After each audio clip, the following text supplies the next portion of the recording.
Assalamualaikum warahmatullahi wabarakatuh. Selamat pagi anak-anak hebat. Semoga selalu dalam keadaan sehat ya. Amin. Nah, anak-anak, berjumpa lagi dengan Bu Guru. Hari ini kita akan belajar tentang aturan saat bermain dan belajar minta maaf. Sudah siap untuk belajar? Yuk kita baca doa sebelum belajar terlebih dahulu. Bismillahirrahmanirrahim. Raditu billahi robba wa bil islami dina wa bi Muhammadin nabiyya wa rasulah. Rabbi zidni ilma warzuqni fahma. Amin. Semoga pembelajaran kita dimudahkan ya. Yuk kita simak pembelajaran untuk hari ini.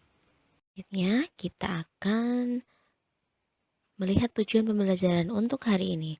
Yang pertama adalah anak-anak bisa memahami aturan saat bermain. Yang kedua, anak-anak bisa mengerti sebab dan akibat dari mematuhi suatu aturan.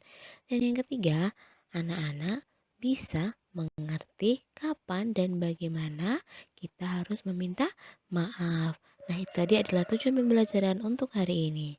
Ya, kita akan belajar mengenai aturan saat bermain. Aturan itu apa ya? Aturan adalah hal-hal yang boleh atau tidak boleh kita lakukan.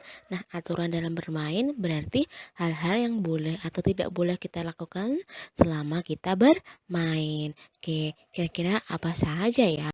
Yuk kita simak. Nah, anak-anak, sebelumnya Bu Guru telah menyampaikan video atau film tentang anak-anak yang sedang bermain. Apakah sudah ditonton anak-anak?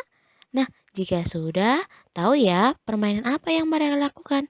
Betul, mereka bermain kelereng dan gobak sodor.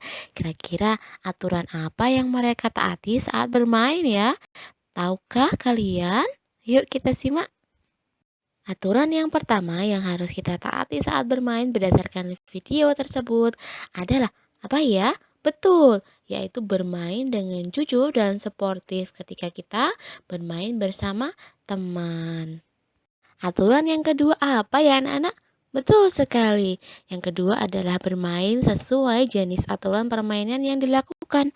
Aturan saat bermain kelereng berbeda dengan aturan saat bermain gobak sodor. Nah, kita tidak bisa menukar aturan permainan yang sudah ada ya. Selanjutnya yang bisa kalian temukan di video ada apa lagi ya? Betul, yaitu tidak marah-marah saat kalah dalam permainan. Kita harus menerima kekalahan. Aturan selanjutnya apa ya? Betul.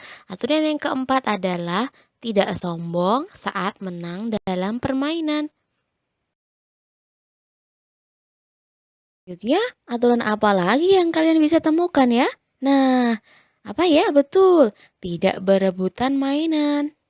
Aturan yang selanjutnya adalah karena kita tidak boleh berebutan mainan, nah kita bisa saling meminjamkan mainan. Jika teman kita tidak punya mainan tapi ingin bermain, kita bisa meminjamkan milik kita.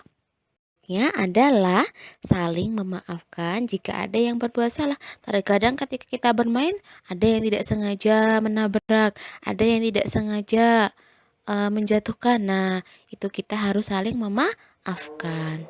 Anak-anak, aturan harus ditaati. Mengapa kita harus mematuhi aturan atau menaati aturan saat bermain? Yang pertama, agar permainan tetap menyenangkan. Dan yang kedua, agar tidak ada orang yang dirugikan atau teman kita yang dirugikan saat kita bermain. Seperti itu ya anak-anak. Ayo kita taati peraturan saat kita bermain bersama teman. Nah, selanjutnya kita akan belajar mengenai minta maaf. Nah, sebelumnya di film atau video yang Bu Guru berikan, apakah kalian menemukan peraga orang minta maaf? Wah, betul sekali, ada ya. Yuk kita coba cek. Kami minta maaf ya. Kami udah nggak jujur. Nggak lagi-lagi deh. Nah, itu tadi adalah cuplikan dari video yang telah kalian tonton sebelumnya. Nah, itu adalah contoh permintaan maaf Adi dan teman-teman karena sudah bermain dengan tidak jujur. Mereka mengakui kesalahan mereka dan mereka meminta maaf kepada teman bermain. Nah, itu adalah contoh ungkapan minta maaf ya anak-anak. Nah, anak-anak, kapan ya kita harus minta maaf dan memaafkan? Nah, kita harus minta maaf ketika kita berbuat salah, dan kita harus memaafkan ketika ada orang yang minta maaf. Mengapa kita harus minta maaf dan memaafkan? Yang pertama, ketika kita minta maaf, maka kita dapat terlepas dari rasa bersalah. Yang kedua, ketika kita meminta maaf dan memaafkan, kita dapat menyelesaikan permasalahan. Dan yang ketiga, ketika kita saling memaafkan, maka kita bisa membuat pertemanan menjadi lebih baik. Nah, jangan lupa ya anak-anak, mari kita belajar minta maaf dan memaafkan. Selanjutnya, coba perhatikan contoh ungkapan minta maaf berikut. Perhatikan gambar yang ada. Gambar apa ya? Betul, gambar Udin sedang terburu-buru dan dia menabrak Siti. Bagaimana Udin harus minta maaf? Ya, betul sekali. Seperti itu ya. Maaf ya Siti, aku tidak sengaja menabrakmu. Nah, dia minta maaf setelah menabrak Siti. Sudah paham ya anak-anak? Anak-anak, itu tadi adalah materi pada hari ini, yaitu belajar aturan bermain dan belajar minta maaf. Nah, silakan ditanyakan jika masih ada pertanyaan. Nah, selamat belajar anak-anak, semoga hari ini menyenangkan. Nah, sampai jumpa kembali di pertemuan selanjutnya. Mohon maaf jika banyak salah. Sekian, wassalamualaikum warahmatullahi wabarakatuh.